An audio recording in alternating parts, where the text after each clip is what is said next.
My name is Samantha Miles, and by that wonderful introduction, I'm the new executive director over at Florida Tech for Vertex.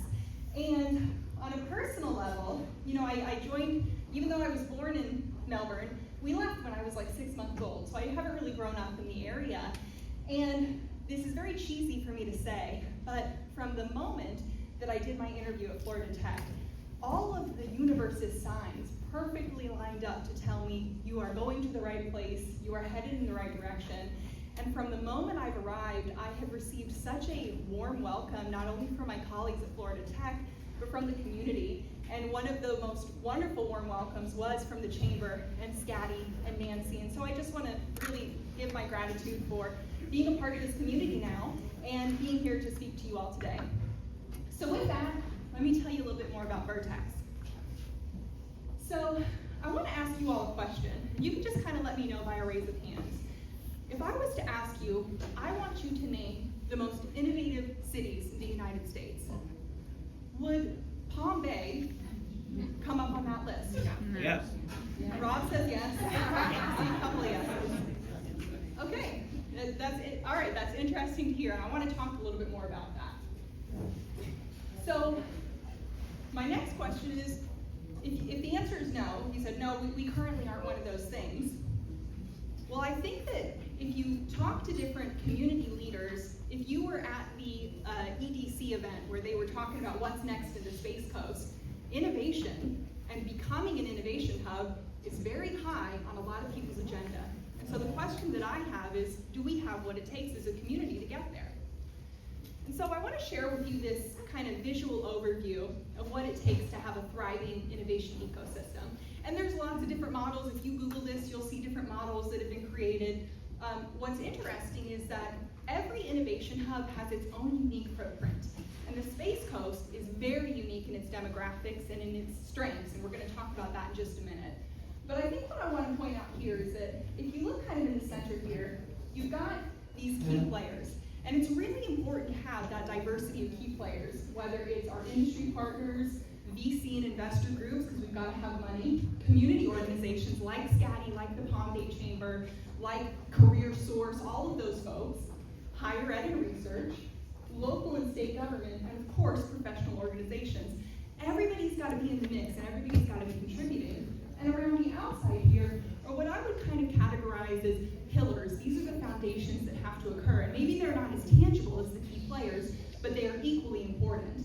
And so one of those is culture and mindset. And when we say culture and mindset, it has to be forward-thinking and it has to be open to new things, right? You can't be innovative. And there's lots of communities that have wonderful strengths, but they go, we're good the way we are. This is how we've always done things. We don't need to change things up. We've got our pillars. So it's really important to have that mindset of being open.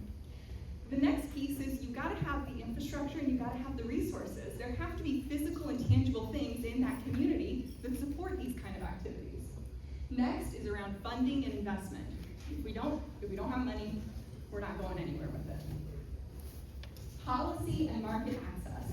So of course, policy is self-explanatory. You've got to have business-friendly practices. But market access, a lot of communities, they never even have this chance because they don't have either access to resources. So when we think about supply chains, you've got to be able to access different technologies, different pieces in order to feed that innovation ecosystem. And of course, you've got to have people. And that comes both in the forms of talent, but also in terms of education. So you can upgrade skill sets, so you can meet changing market needs, and so you can continue to feed this big giant animal. And then of course, and I've left this for last, but I think it's most important, it is the collaboration piece. And what my key takeaway here from this slide is that you can see a lot of different elements are a part of this ecosystem. And there's a reason for that. The goals of being an innovation hub are big, audacious goals. And not one entity can ever accomplish it. And so it takes all of these key players contributing, complementing each other, and most importantly, collaborating if we are ever going to achieve what we've set out to.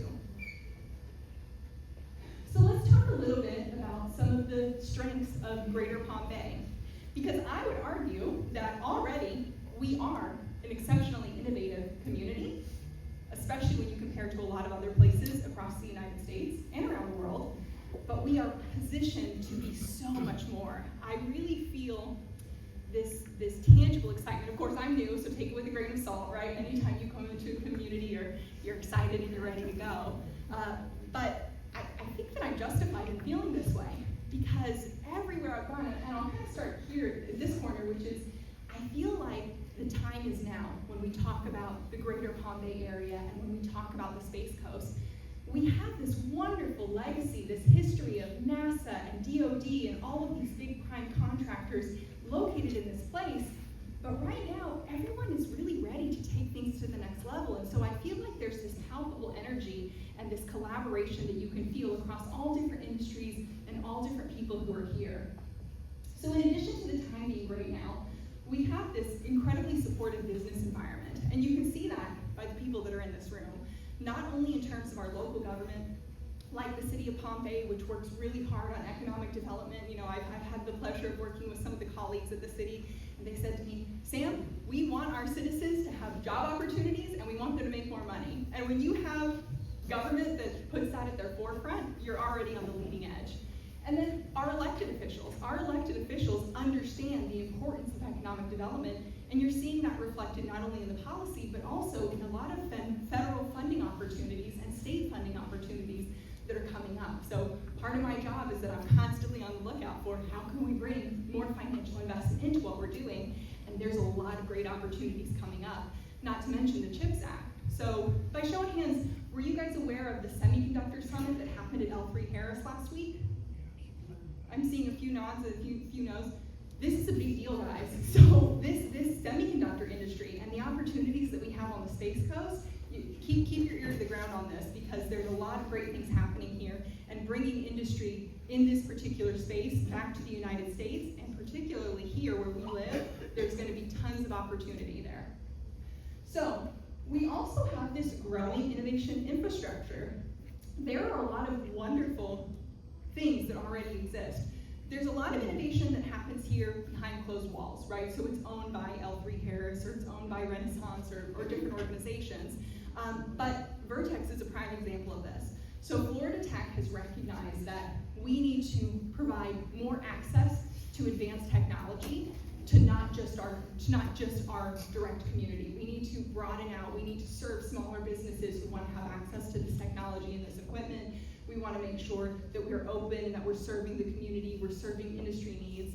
And beyond just the actual investment in these things and creating new spaces is also circling back to that collaboration piece. So I think many of you are familiar with Groundswell. So it's really important for us to partner with those existing organizations. So for example, if I'm going to put in a big order for 3D printers, we talk to Groundswell and we say, what do you guys have? We won't buy the same thing that you have. Instead of us duplicating needs, let's complement each other. And so we have to complement in order to maximize those resources to best serve our community. And that's all happening here. All of those conversations are already happening. Now the next piece is our thriving high-tech sector. So you all know this. I'm not saying anything new that you don't know. But when you have companies like L3 Harris, like Rogue Micro Devices, that's a really strong foundation that not a lot of communities have. And then we have that skilled workforce and job creation, which I've already alluded to. And the thing I want to end with here is our location and our quality of life. When you compare us to, let's say, Silicon Valley, our cost of living is so much lower, and I would argue that our quality of life is a lot higher. One of the things that drew me to this area was that we are a beautiful coastal town where you don't have to sit in traffic for an hour to drive 15 minutes, right? You have beautiful housing available, and well, it depends, right? Depends on the bridge and the time of day, right? But compared to like San Francisco, right, where you think, or Boston or Austin, you know, there are these huge metropolises. So to have this combination of what I would consider to be somewhat of a small town feel, local restaurants, local businesses, and to have the types of companies that we have, to have the types of career opportunities, to have the types of opportunities for upward momentum in your own financial situation, that's very unique. And the other thing that I like to add to it is there's lots of different hubs, but not a lot of them have the beach. You know, so it's a very unique selling point. So we've really got something special here. And I think that we're just right at the precipice of exploding it. You know, no pun intended with the rocket launches. So let me kind of share with you a little bit more specifically about what is Vertex. So that's our big logo, and we were really intentional on choosing what that is, because that's kind of an artistic interpretation of a parabola or an actual vertex. So if any of you are mathematicians, that will look very familiar to you. Because really, a vertex is a junction where things converge. It represents breakthrough and possibility, because a vertex goes on to affinity in math. And so we were really intentional in choosing that, and that was the idea that we had. And the two words that I think are the most important in terms of Florida Tech's Applied Innovation Hub are applied and hub. So let me start with applied.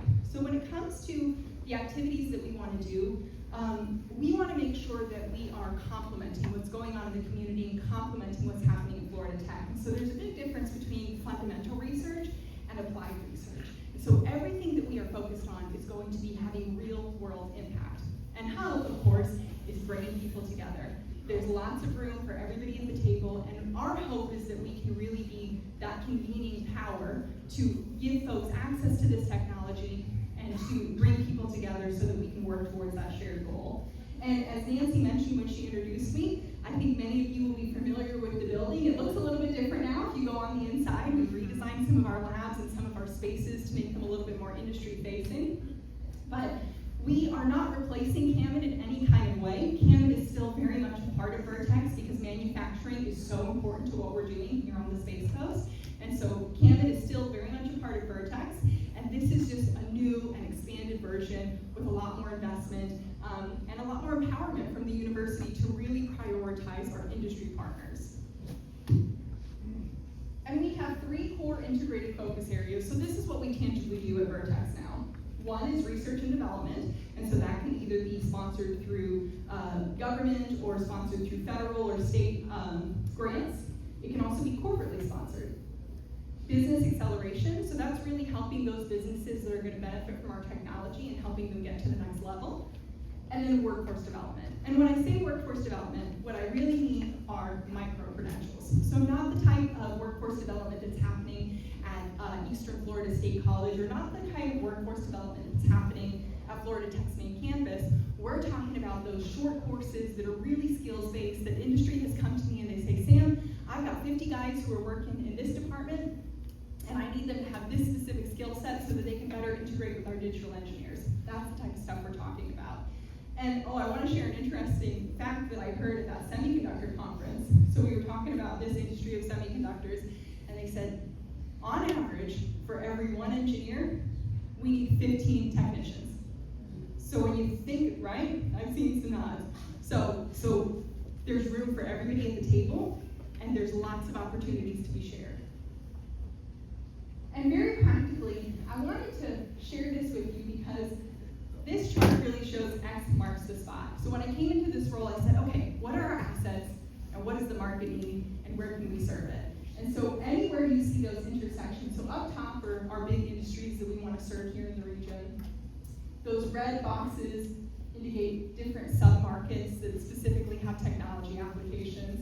And this box here, this is probably my favorite box because this is our through line. So these are the thematic units, these are the buzzwords. So if you hear any of these things and you see an opportunity, send me an email.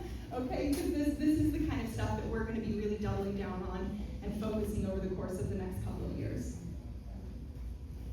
And how can Vertex support you as local businesses and entrepreneurs? So there's 6 kind of key ways, very tangibly, these are the pathways for you to engage with us.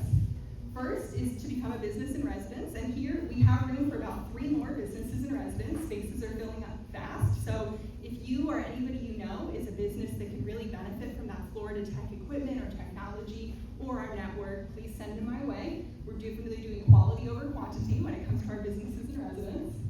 You can utilize our equipment. So we have a lot of additive technology, so 3D printers, but very advanced 3D printers. So I'm not an engineer. My background is in higher education, and so I'm drinking from a fire hose trying to learn how all this technology is applied apply, but for example, we have a metal 3D printer, we have an N-script machine which prints microelectronic devices. Each of them is worth about $1 million, and so if you're a small business and you need to prototype using this equipment, that's a huge barrier to entry. But instead, you could come to Vertex and use that equipment, and we can get you set up with that. You can contract us for research and development. You can engage in our workforce development programs.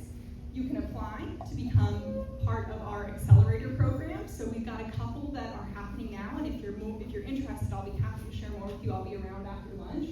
But we're also, I don't want to spill the beans too soon, but we're going to launch some new accelerator programs, so please stay tuned for that. And then of course, we have some really great facilities and some nice venues, so that's a really easy way to engage as well. And the final thing that I want to share with you, March is very clearly a poppin' month, and we're also doing something on March 28th. So it's a good thing I'm a giant. Don't use this. I got a text about 30 seconds before I went on stage that our marketing team changed the website, so don't use my QR code. But if you are interested and you want to learn a little bit more about what we're doing, please come to our event. We have a big showcase event that's happening on Friday, March 28th in the afternoon from 2 to 5. We're going to have different booths with all of our partners on display. We're going to, sorry about that, thank you. I'll find the lid for you in just a second.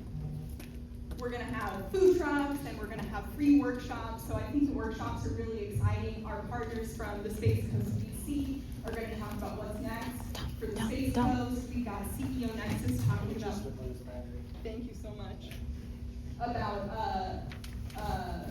foundational funding to scale your business. We're going to have, if you're interested in SIVers, so grants that help support research and development, and then navigating government contracting. So it's going to be a really great event. We hope to see you there, and likewise, if you know anybody who might be interested in attending, please let them know. So I think that's all I got. Perfect. All right, thank you all so much for your time.